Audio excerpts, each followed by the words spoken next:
So Revelation 13, we're going to look at 11 through 18, and then you can flip over and hold your thumb in Genesis chapter 3. I got other articles here I want to share, and I want to try and tie some things together with kind of world events, things that are going to happen, end time stuff, and stuff like that. So let's pray. Lord, I thank you tonight for all that you do, and I thank you for keeping us all safe. I pray, God, you open our hearts again and our minds to receive your word. And I pray for our country. I pray, God, that you would awaken our leaders. I pray, Jesus, for all the riots going on, that the riots would cease, and that our leaders would see that we need justice. And I pray, God, that you'll just help us to be a light in darkness, and that you would help us, Lord Jesus, to spread this word and this gospel, the good news of Christ to others. And pray, God, that you put people in our path that we can witness to. Pray for this world and the sufferings, all the things that are going on. I pray, God, that you'll just watch over us. And I pray, God, that your light would shine in and through us. I pray in Jesus' name. Amen. Okay, Revelation 13, I'm going to start off with just talking about really the mark of the beast. And I'm not going to get into full detail of the mark of the beast tonight, but I do want to kind of bring it up. Now, remember, we're talking about tribulation period time when I'm talking about the mark of the beast. That's something that we probably will not experience because I believe the rapture has already happened by this point. So, but it's good to know because with the mark of the beast and things that are going on today, we can see some similarities and we can kind of draw on what it would be like because of what that's going to happen during this time frame with some of the things that are going on today. Well, when I talk about the ESG score, because that's what I was going to talk about, I want to get into this little bit of this ESG score and what this means, how it could affect us, and who's kind of behind some of it. And I don't have time to get exhaustive on it, but hopefully give you an idea of when you hear this ESG score. This ESG score is going to be just as important as your credit score. So like if you went to a bank to get a loan and you have a low credit score, you're not going to be able to get a loan, right? Because your credit score is really bad. But if you have a really good credit score, well, then you'll be able to get a loan, you know.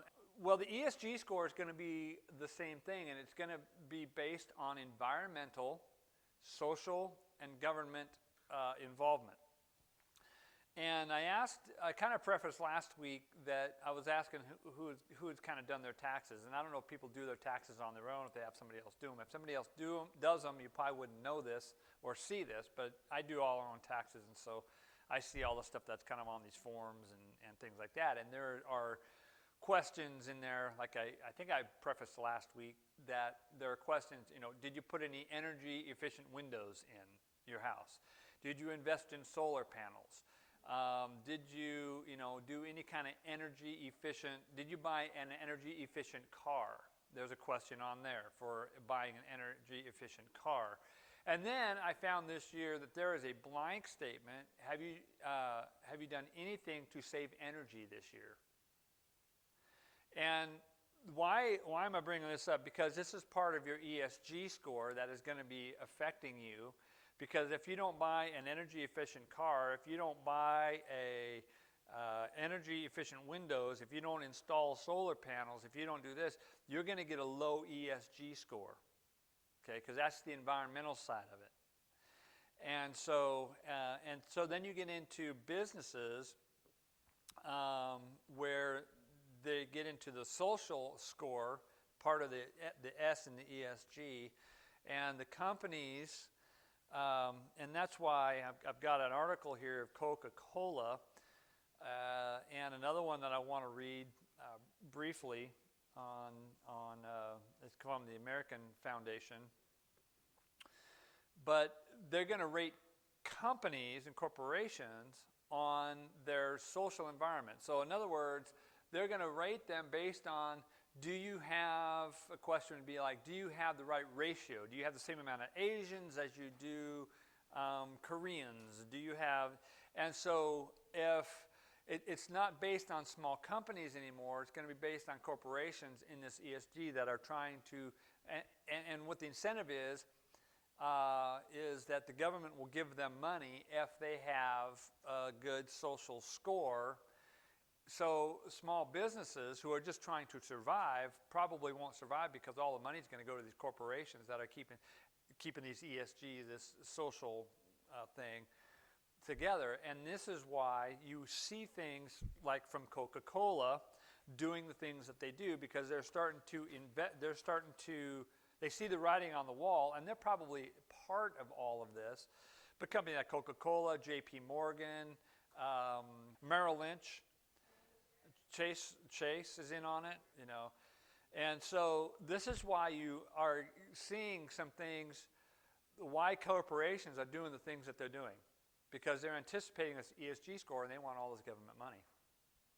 Okay, so this is their incentive, and this is why you're starting to see all this racial stuff and things like that. And so if you remember back in February, Coca-Cola did some diversity training. If you remember this or not, it's probably a little bit of a reminder, okay? And so the New York Post, I tried to get it from credible sources. The New York Post posted this article, to New York Post, and the headline is, Coca-Cola slammed for diversity training that urged workers to be less white. Okay, and the article, I'm just going to read the first part of the article. So the first part of the article is, Coca-Cola employees were urged to be less white as part of the company's alleged diversity training, but the material was yanked offline following a viral whistleblower post. And if you remember, right, somebody posted this up and Coca-Cola didn't like it, so they tried to yank it off, but it was too late. It goes on. The Confronting Racism course in question was offered by LinkedIn Education and allegedly utilized by the soft drink Titan. So you can probably Titans in on this, okay? And quote here, in the U.S., and other Western nations, white people are socialized to feel, this is what they're training. This is their training, okay? This is what they're saying in their training. So I'll say it again. Quote, in the U.S. and other Western nations, white people are socialized to feel that they are inherently superior because they are white, unquote. And it goes on, reads the new slides allegedly from the internal whistleblower and posted by Twitter and by YouTube.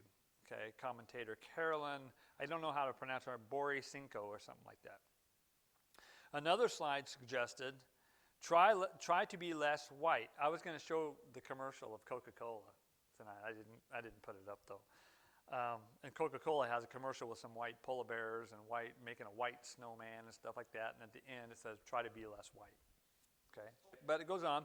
Try to be less white with tips including to be less oppressive, listen, believe, I don't know what believe is, and break with white solidarity. That's their training, okay? Break with, I don't know how you do this. Borisinko, who described herself as a supporter of banning critical race theory, okay, that's what we should do. We should ban critical race theory, said the screenshots were sent to her from an internal whistleblower from Coca-Cola who told her the course was required. So, and then Coca-Cola said, no, it wasn't required, but other employees were saying, yes, it was required.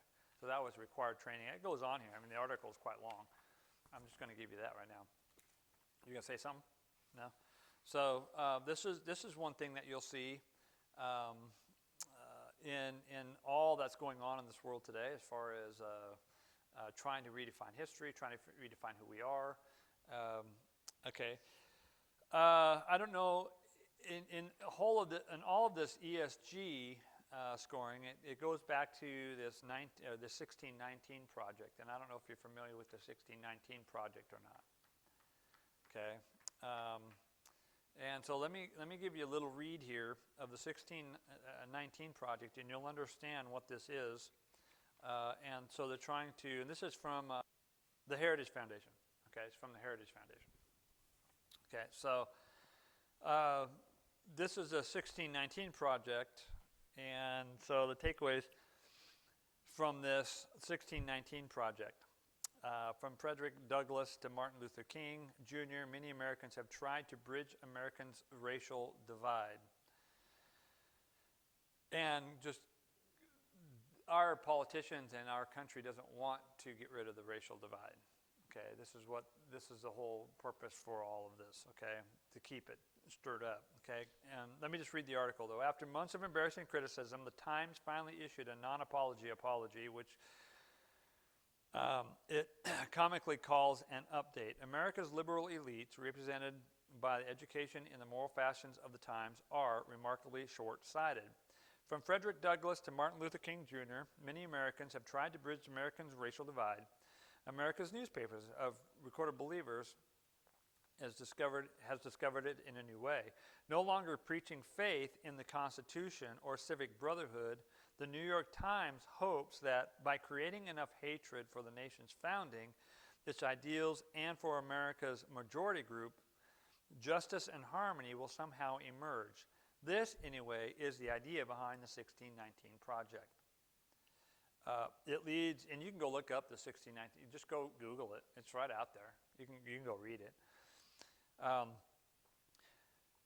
Its lead essay, written by activist Nicole Hannah Jones, falsifies important parts of American history. Okay, it's rewriting of history. Okay, with a view to engineering this new approach. While it has been roundly debunked by the chorus of renowned academics for gross factual and thematic inaccuracies, its most outlandish claim is that the American Revolution was fought, listen to this, the American Revolution was fought to protect slavery.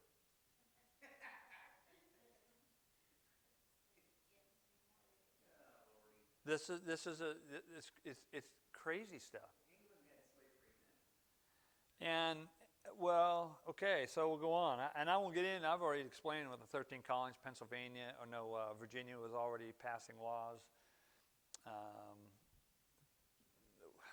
Anyway, so let me just continue on.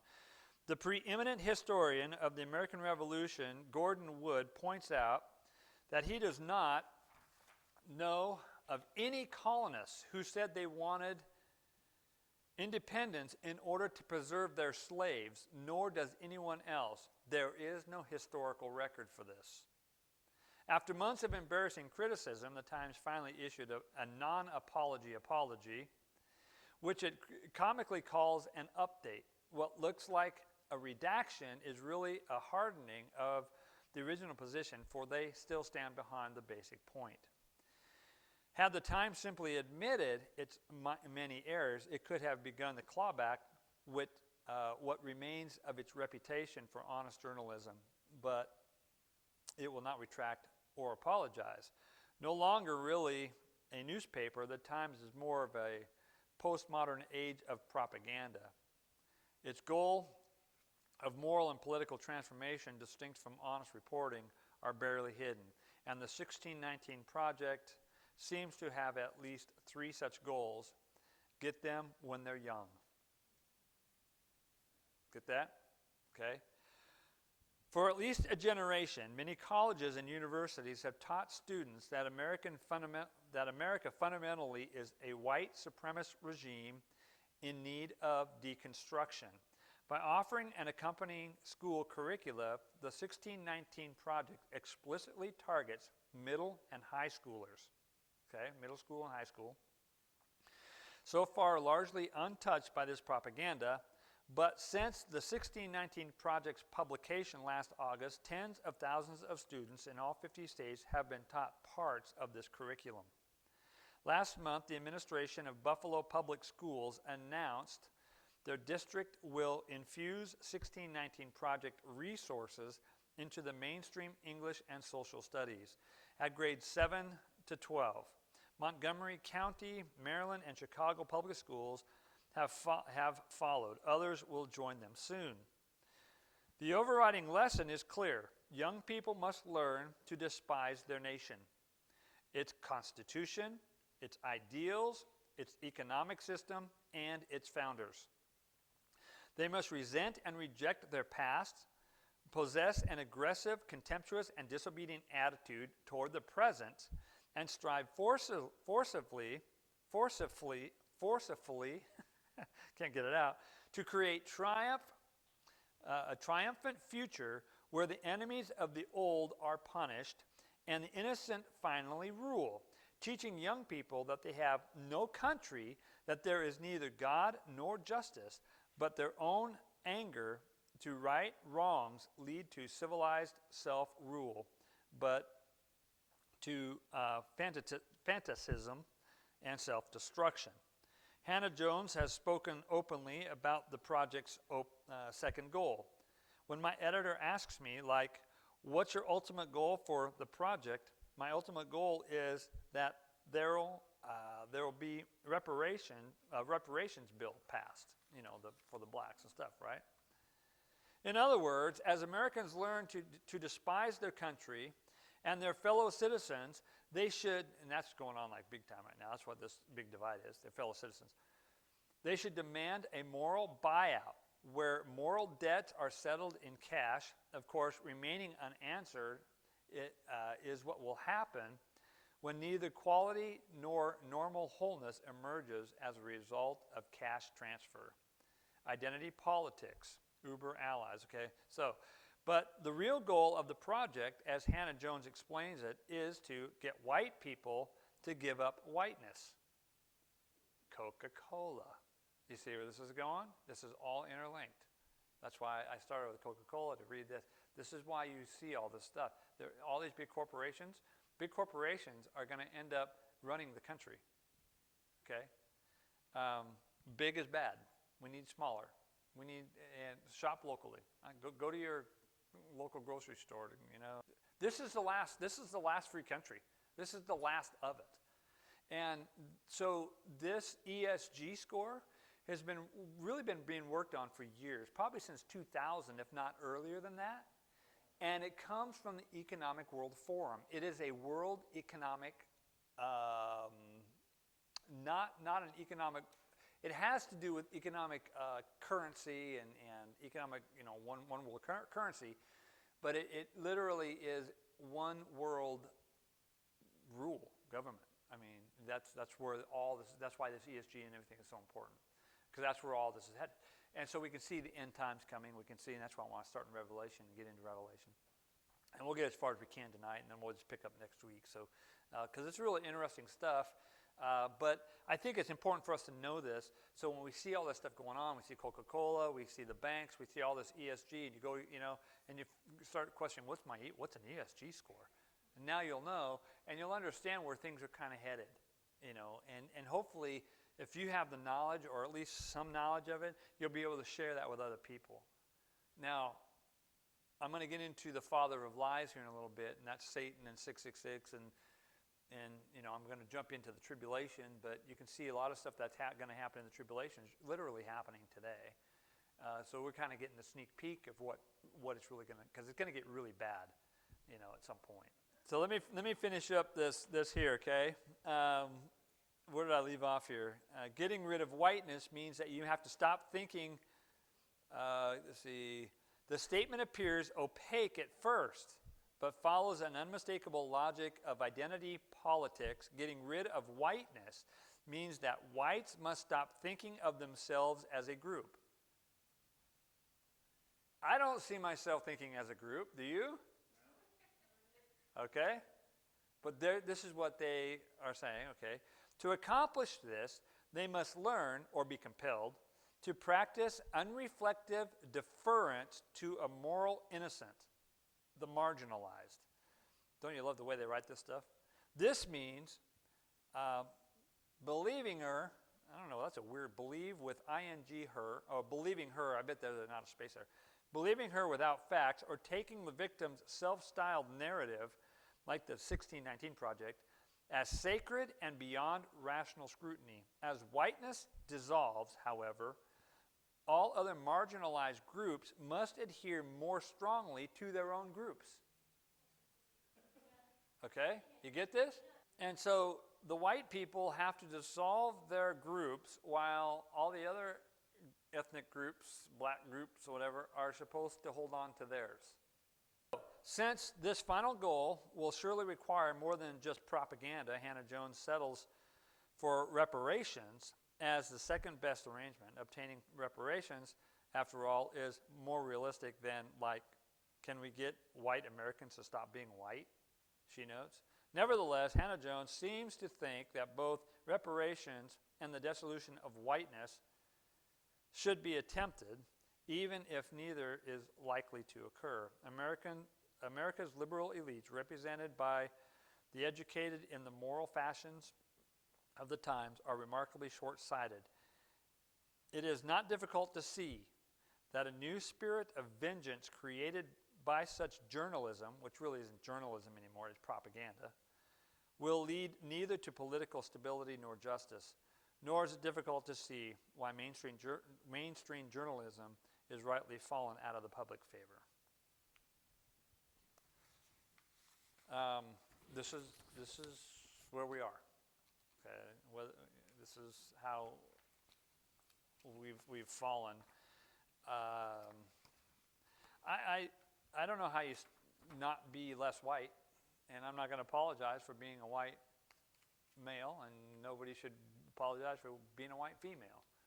I mean, I'm not going to apologize for it. We're all made in the image of God, right? So it's just that this is the way that you get history to change, and you literally rewrite history, and then people will convince themselves of lies. So, all that being said, that you kind of see with this ESG, you're not going to be able to buy and sell, and then in government, how involved are you? Are you contributing to campaigns? Are you contributing to, okay, so this will all be part of your ESG score. You won't be able to get loans, you won't be able to buy anything, you won't be able to sell anything if you don't have a good ESG score, because you're not being environmentally, socially, and governmentally astute, okay?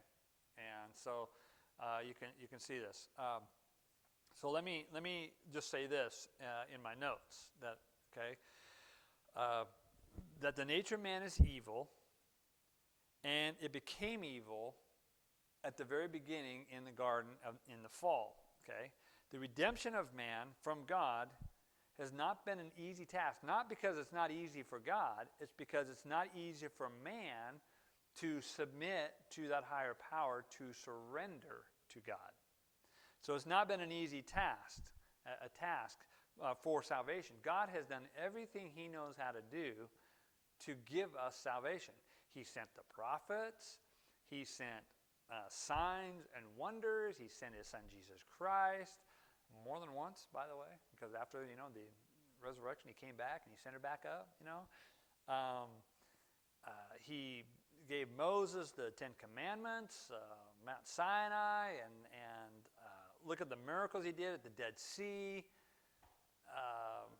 the flood, yet man always corrupts it. That's the heart and nature of humanity. Given time, it becomes corrupted. So over time, truth then also becomes corrupted, and lies are believed to be truth, and the lies, and the truth becomes the lie. They just reverse it, and that's like they reverse history, okay? It's not that it hasn't been easy for God to rule, because God uses evil for all things, even for his purpose. He uses evil for his purpose, and he works everything out for his good, okay?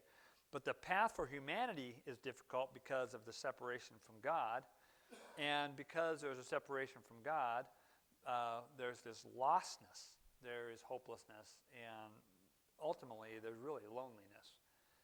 But the world rejects God. Okay, so salvation for man has always been a battle, and it's a battle because Satan and his cohorts, the demons, have fought against God ever since the beginning of time. Okay, so Satan's war against God is to destroy humanity, and if you could sum it up by one word, okay, this is where I'm going to get to, and why I built all that other stuff up. If you could sum up Satan's destruction for humanity in one word, it would be deception. Deception. He deceived them in the garden, and he's used deception all the way down through the ages. And just like Satan uses deception, that's exactly what we see today, is massive deception, deliberate omissions of truth, changing of truth, deliberate omissions of not reporting. That's why it's not journalism anymore. That's why it's all propaganda, because they're blacking out everything that's going on, so we can't even get the truth anymore. And you wouldn't think this day and age, with all electronics out there, it's a little harder because it could still get out through YouTube and other people and places and stuff like that. But this is what happened. There's this big deception and lie. So look over in Revelation chapter 13, verse 11.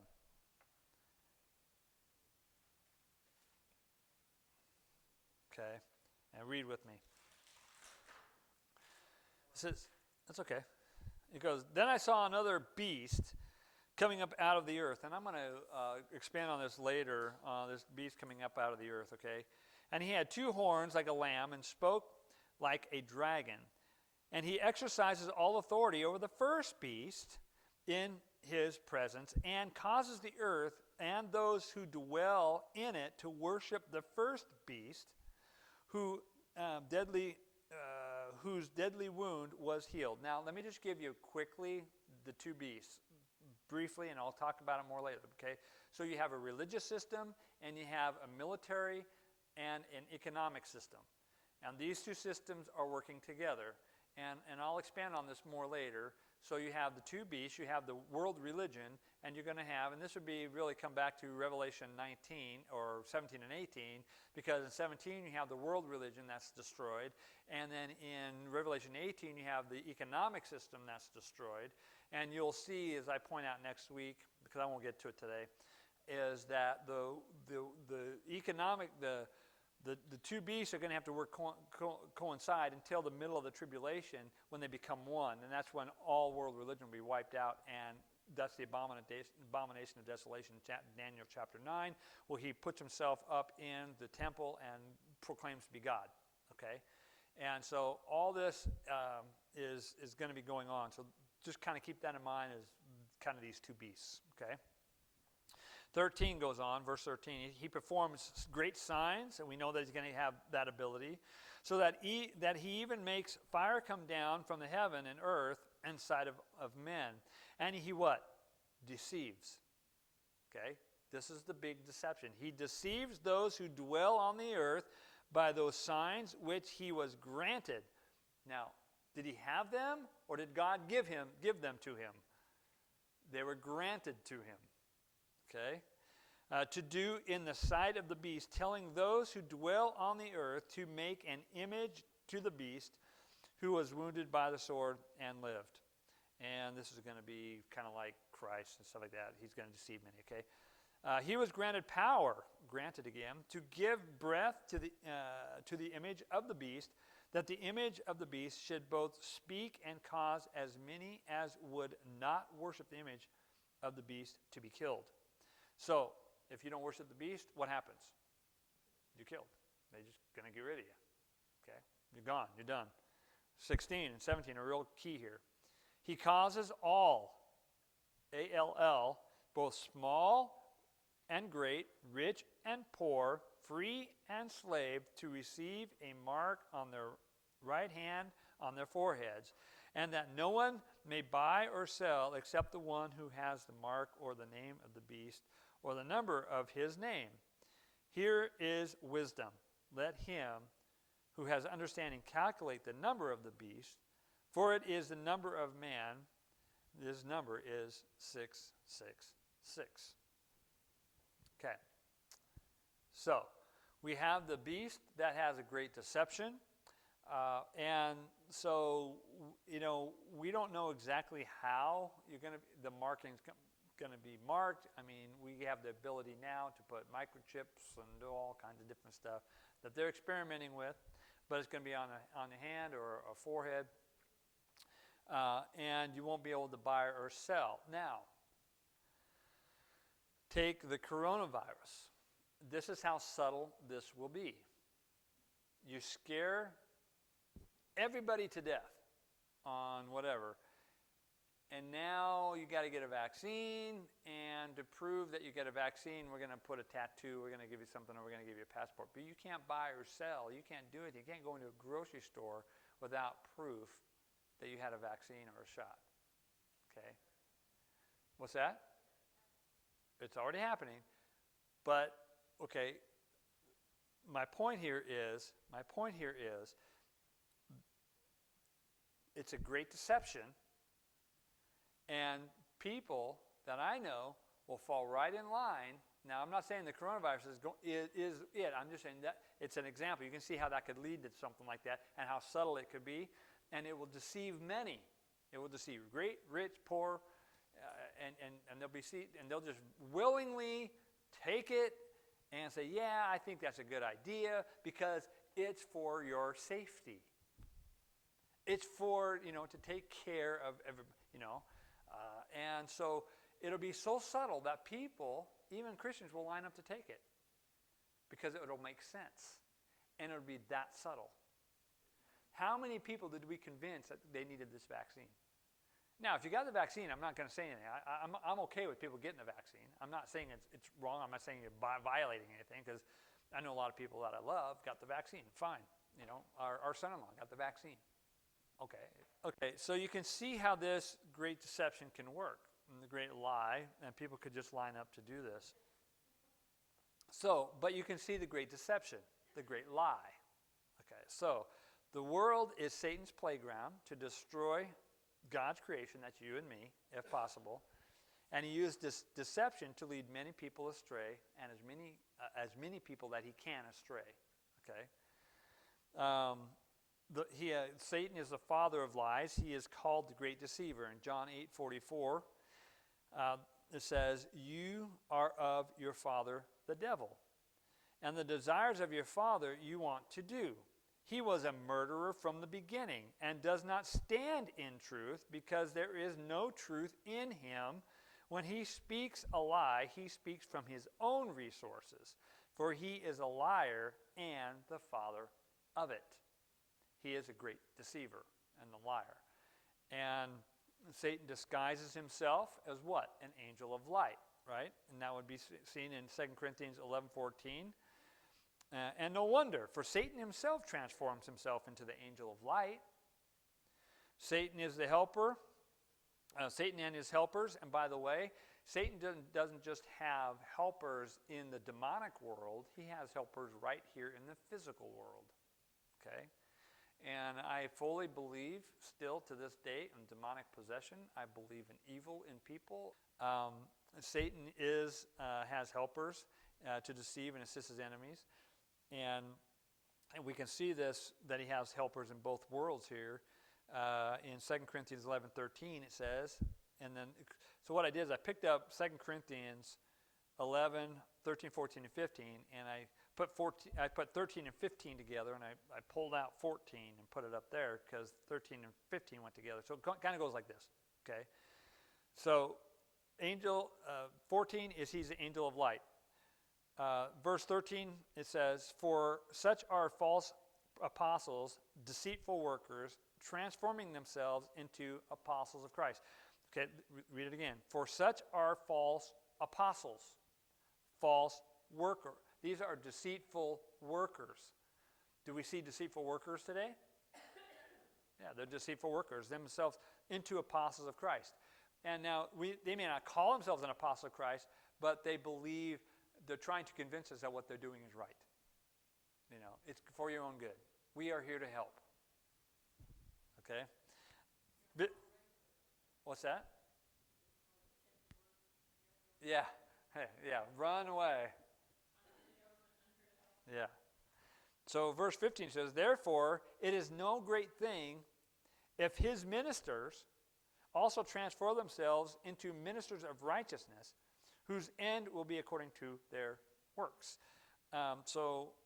Satan has many workers here. The world masquerades around pretending to be light, but really are just great deceivers carrying out Satan's plan. Now, I don't know how you convince somebody if they want to convince themselves of a lie, because they think that we convince ourselves of a lie. I go, well, if you're a believer, you should have the scriptures, you should understand, right? People today, they want to appear to be light, but they are really in the darkness. And unfortunately, they deceive many, and they have a lot of followers. Satan and his followers distort the truth with lies and deception, making the lies sound like truth, and it makes it sound believable, by the way. Ever since the beginning of time, Satan has tried to corrupt the world with his lies, distorting the truth, perverting the truth, and convincing people of the lie. Turn over to Genesis 3, and we'll end with this.